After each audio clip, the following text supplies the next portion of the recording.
हम इनको छोड़ेंगे नहीं।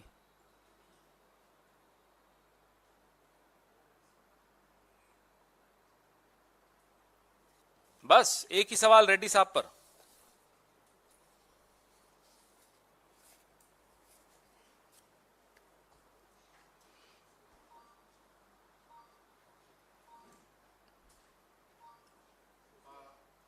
बोलिए बोलिए, माइक दे दीजिए साहब। हाँ नमस्कार, मैं संदीप हूँ वर्तमान न्यूज़पेपर से। जैसे ये जनार्दन रेड्डी है और बंगाल में शुभेंदु अधिकारी है, जो भी जिनके ऊपर आरोप लगते हैं, तो बीजेपी इन लोगों को शामिल जब कर रहा है तो ये तो एक तरीका से कांग्रेस को सुविधा ही पहुंचा रहे हैं, क्योंकि इलेक्शन कैंपेन में आप ये सामने ला सकते हैं। देखिए, इन्हें अभी चिंता है कि इस आने वाले चुनाव में एक तो इलेक्टोरल बॉन्ड्स पे पाबंदी लग गई, एक चिंता उनकी ये है। दूसरा, ये जो साहब हैं जनार्दन रेड्डी साहब, इनके पास भाजपा के कई नेताओं की क्या क्या जानकारियां हैं, ये भी एक चिंता इनको है। कोई मजाक की बात नहीं है कि पिछले विधानसभा चुनाव में इनकी तब ये एक छोटा सा दल चलाते थे जनार्दन रेड्डी जी, जिस दल का कल विलय किया भाजपा में, 8 सीटें उनको दे दी थी। कुछ दबाव है, कुछ कारण हैं, तो उन दबावों के चलते, उन कारणों के चलते, बिना किसी लोक लाज के भय के ये उनसे अपना विलय कर रहे हैं, उनको अपने परिवार का हिस्सा बना रहे हैं। वो मोदी का परिवार आजकल ट्रेंड चल रहा है ना, ये मोदी का परिवार आपको दिखा रहे हैं। आप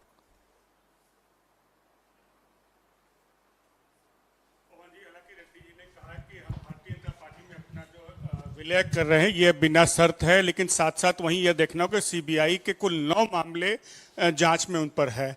तो क्या ये शर्त, जो बिना शर्त की बात कहते हैं, यही शर्त तो नहीं है 9 जो मुकदमे सीबीआई के हैं? ये शर्त नहीं, ये सर्फ है। सब कुछ साफ हो जाएगा, देखते जाइए आप। लेकिन हाँ, अब समय कम बचा है। अब इन 2-2.5 महीनों में तो सीबीआई क्या कर लेगी, नई सरकार जब आएगी देखिए, फिर हम थोड़ा ही छोड़ेंगे।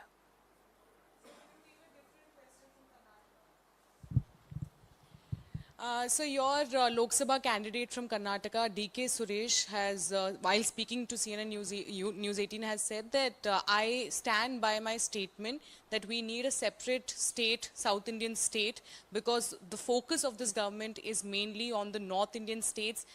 Basically, he's talking about the tax revolution, but he stands with his statement. He is very sad at the way this government is behaving in a very stepmotherly fashion towards a very integral part of India, which is the southern region of India. However, his expression we do not agree with, but his sentiment, I understand, it comes from a deeply felt pain for the southern region. This government should ensure that no one in India feels alienated like this. Sir, Pavan ji, Amit Shah ji ने एक बयान दिया है कश्मीर को लेकर। उन्होंने कहा है कि हमारी सरकार दोबारा बनेगी तो हम आसपा हटाने पर विचार करेंगे, फौज को वहां से निकालने पर विचार करेंगे, और जो कानून व्यवस्था है वो जम्मू कश्मीर पुलिस के हवाले कर देंगे। उनसे पूछिए कि जम्मू कश्मीर में चुनाव क्यों नहीं करा पा रहे। एक सवाल पूछ लेंगे ना, तमाम जवाब मिल जाएंगे आपको। अब तक क्यों नहीं हो रहे, कारण क्या है, वो तो कोर्ट का आदेश, उसको छोड़िए। आप क्या कर रहे हैं? पूरी एक फलती फूलती डेमोक्रेसी को उस राज्य में खत्म किया, राज्य का दर्जा छीना, यूनियन टेरिटरी का दर्जा दे दिया। लद्दाख में आज सोनम वांगचुक का अनशन खत्म हो रहा है। 21 दिन का उस भारी बर्फबारी में, ठंड में उन्होंने सड़क पर बिताए 21 दिन 21 रातें। जवाब देना। ये बड़ी बड़ी बातें करना, टीवी स्टूडियोज में, कॉन्क्लेव्स में, भाषणों में, रैलियों में, उससे क्या होता है? तथ्य सामने है आपके। क्या कश्मीरी पंडित वापस कश्मीर जा पाए? क्या वहां किसी की भी जिंदगी, आम आदमी की जिंदगी, सुरक्षा बलों की जिंदगी महफूज है, सुरक्षित है? आप नॉर्मलाइजेशन की परिभाषा क्या देंगे? स्थिति सामान्य है, इसको आप परिभाषित कैसे करेंगे? चुनाव हो रहे हैं, जीवन यापन लोग अच्छी तरह से बिना किसी भय के कर पा रहे हैं। वो भले बिहार और यूपी के या देश के अन्य हिस्सों के लोग वहां जाकर काम कर रहे हो वो हों, या वहां के स्थानीय नागरिक हों, या वहां के सुरक्षा बल हों, सब सुरक्षित महसूस कर रहे हैं क्या? तब आप जाकर कहेंगे ना कि स्थिति सामान्य है। आप चुनाव नहीं करवा पा रहे और फिर आकर बड़ी बड़ी बातें करते हैं, साहब ये कर दूंगा वो कर दूंगा। ये तो चलो ठीक है, छोटा भाई है, मोटा भाई और बड़ी बात करता है, वो कहता है 2047 में सब ठीक हो जाएगा। अरे भाई चुनाव तो आप 2024 का लड़ रहे हो, 47 में कहां निकल लिए? वापस आइए। अब तो उनको बुलाते हैं, वापस आइए। पवन sir,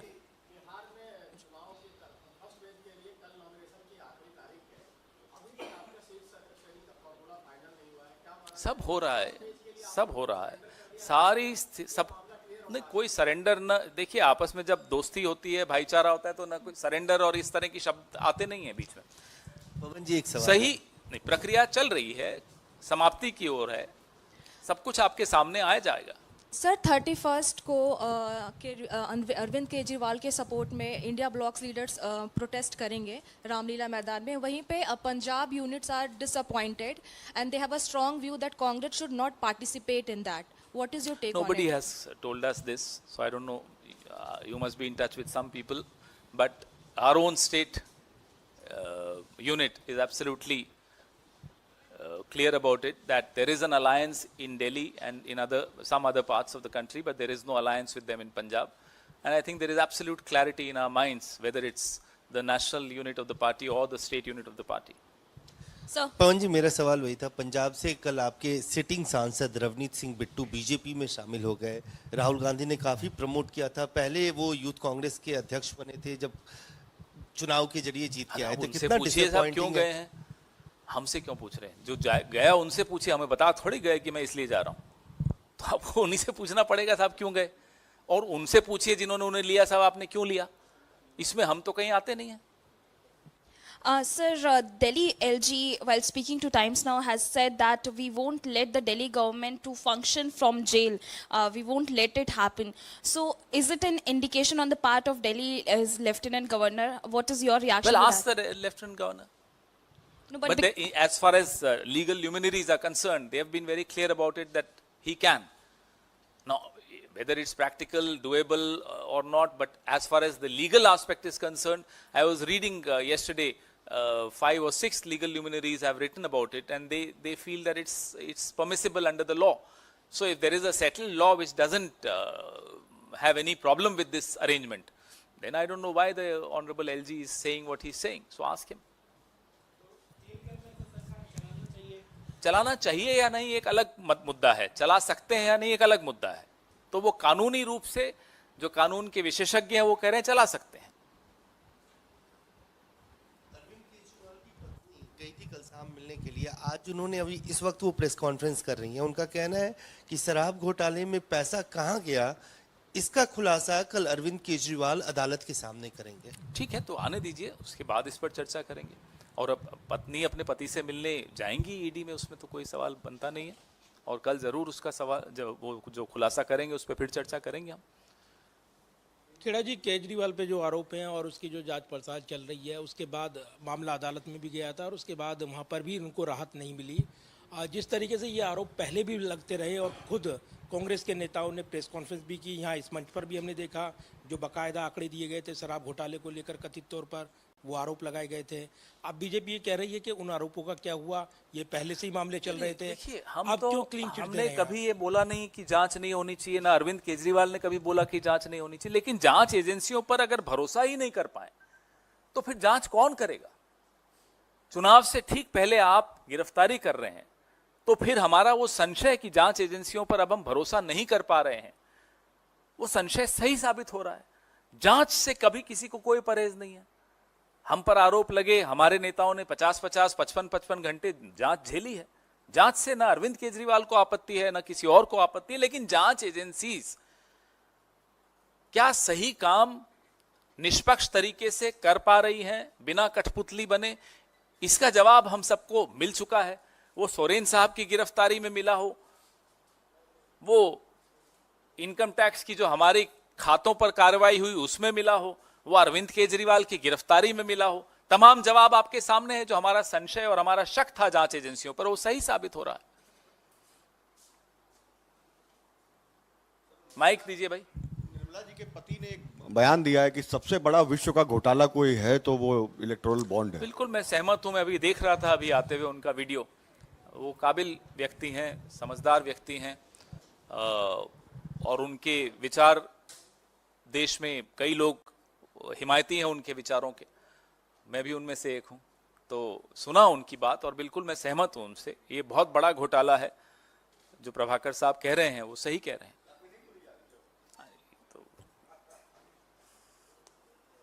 ji, you wanted the mic, one of you? हो गया?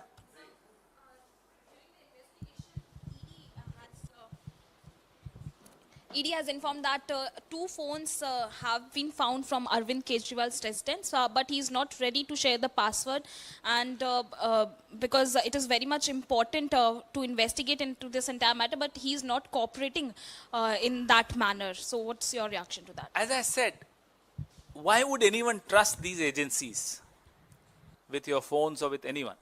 These agencies unfortunately have lost their credibility and their trust and the confidence people had in these agencies.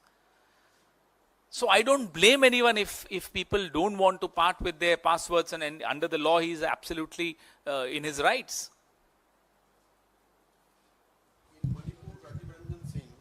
In Manipur, Rajiv Ranjan Singh to Uttar Pradesh Pilibhit, Varun Gandhi, जिसने Modi government के खिलाफ कुछ भी बयान दिया है, उन लोगों को टिकट काट दिया है।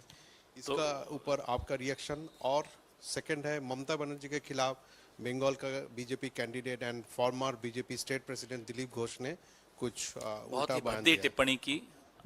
इस तरह की टिप्पणियां नहीं करनी चाहिए। राजनीति में एक शुचिता का एक स्थान हमेशा रहना चाहिए।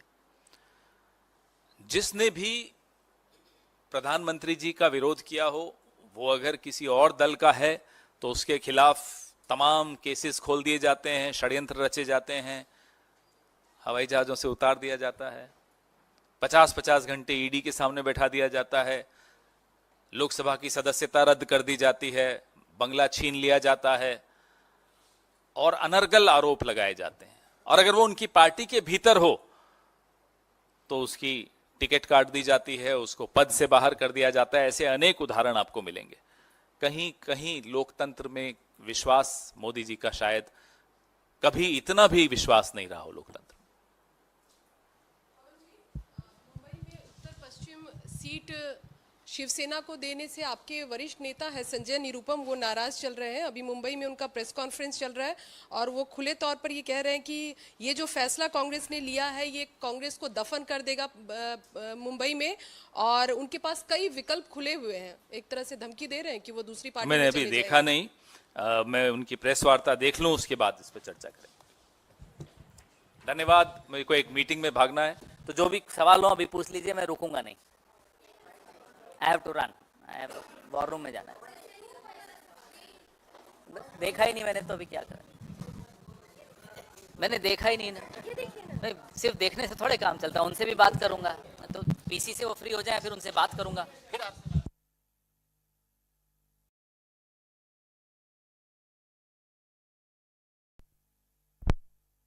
आपको खपा रहा हूं। जनता के लिए खपते हुए तो नहीं दिखते, जनार्दन के लिए खपते हुए जरूर दिख रहे हैं। उस व्यक्ति का नाम है जनार्दन रेड्डी।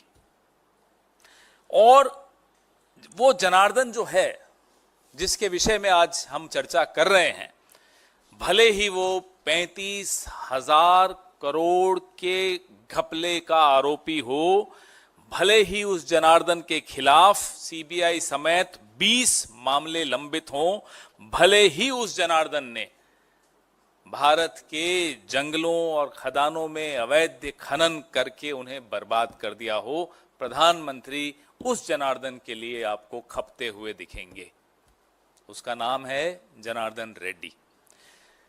अब ये जनार्दन रेड्डी साहब जो हैं, कोई भाजपा वॉशिंग पाउडर के नए ग्राहक तो है नहीं, बड़े पुराने ग्राहक हैं। लेकिन इस हफ्ते फिर से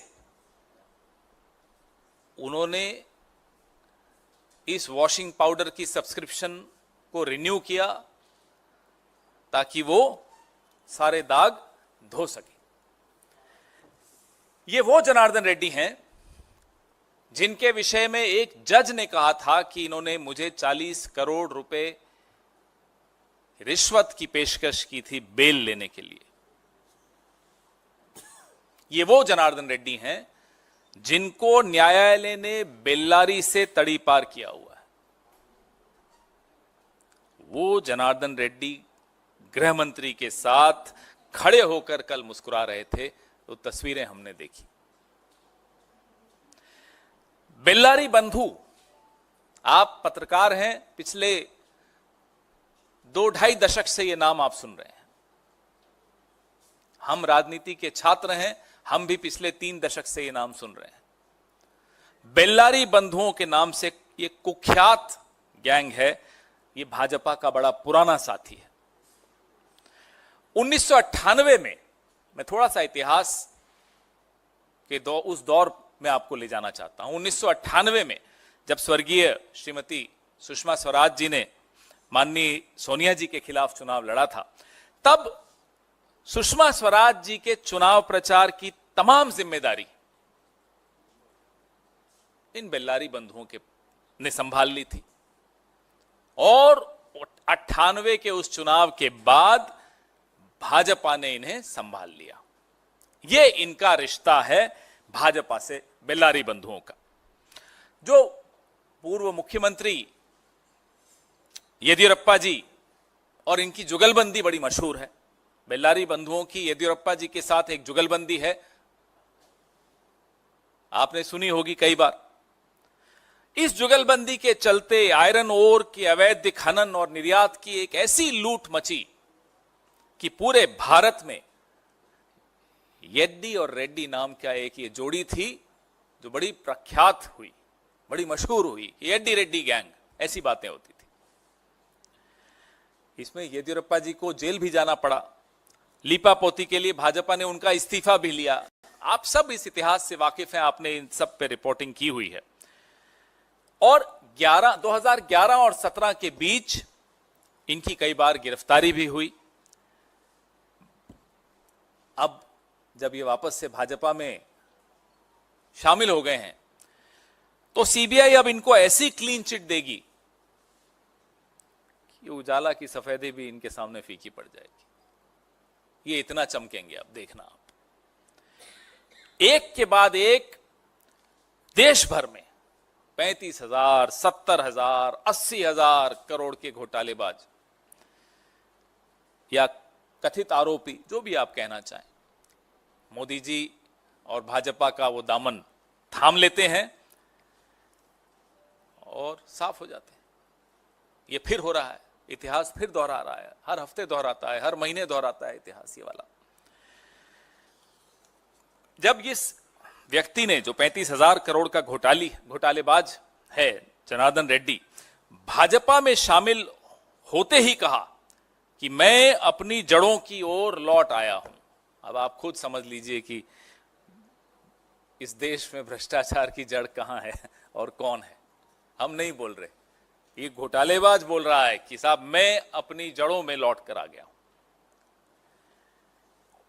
इतिहास तो मैंने आपको बताया ही, लेकिन कारण भी समझ लेते हैं कि ये क्या मजबूरी रही है कि ऐसे व्यक्ति को, जो कि कुख्यात है, उसको क्यों शामिल करवाया गया। आपने देखा कि माननीय सर्वोच्च न्यायालय ने इलेक्टोरल बॉन्ड के चंदे पर बैन लगाया, उसको गैर संवैधानिक करार किया, उसको गैर कानूनी करार कर दिया। तो अब यह है भाजपा का plan B. This is the plan B of BJP after the electoral bonds were declared unconstitutional by the Honorable Supreme Court. What is the plan B? The plan B is कि अब सीधा पार्टनरशिप, ऐसे व्यक्तियों को साथ में ले लो जिनसे पैसे लेने हैं, जिनसे पैसे लिए हैं। कोई पर्दादारी मत रखो बीच में, बिल्कुल साथ में मिला दीजिए। खाएंगे, खिलाएंगे और उसके बाद पाचन शक्ति इतनी मजबूत कि वो बंगाल हो, कर्नाटक हो, कहीं के भी घोटालेबाज हो, सब कुछ बचा लिया जाएगा, उन सबको बचा लिया जाएगा। यह कारण है कि ये इस तरह के लोगों को अपने साथ जोड़ रहे हैं। हमारे कुछ सवाल भी हम पूछना चाहेंगे कि तमाम साक्ष्य हैं, लोकायुक्त की रिपोर्ट है,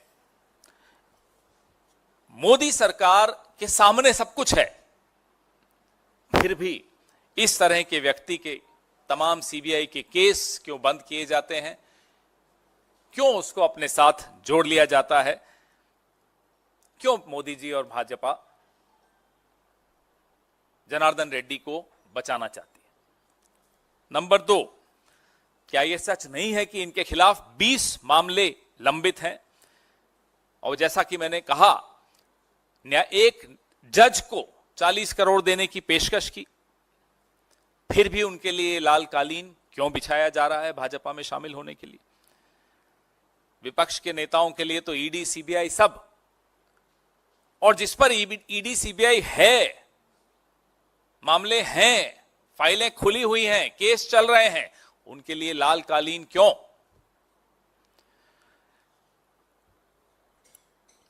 जो आपके बड़े बड़े दावे हैं भ्रष्टाचार को खत्म करने के, क्या इस एक कदम से, और ऐसे अनेक कदम उठाए हैं, ऐसा नहीं कि सिर्फ एक कदम उठाया, इन कदमों से क्या आप वो दावों को पूरी तरह से खोखला नहीं करार कर रहे?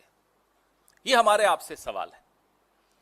अब आप सवाल पूछिए, आपको संजीव जी थोड़ी देर में प्रेस रिलीज के साथ तमाम एनेक्शर्स, और ये वो एनेक्शर्स हैं जिसमें सीबीआई ने कैसे पीई और उसके बाद कैसे कर्नाटक की सरकार ने क्या एक्शन लिया जब हमारी सरकार थी, और जब मोदी जी की सरकार केंद्र में बनी तो कैसे इनको बचाया गया।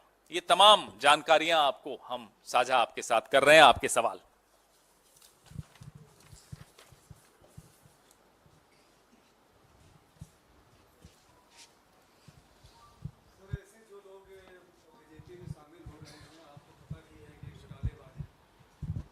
सर, मैं आकाश श्रीवास्तव हूँ, थर्ड आई वर्ड न्यूज़ से।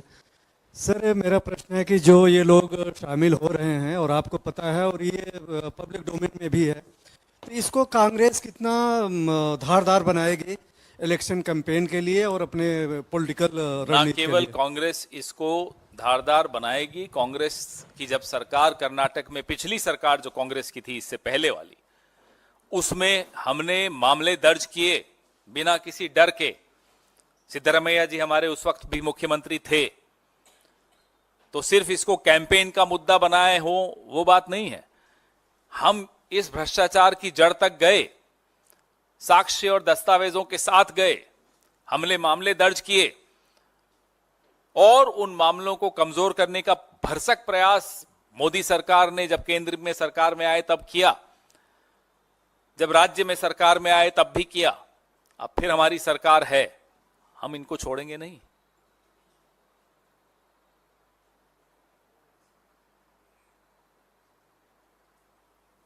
बस एक ही सवाल रेड्डी साहब पर।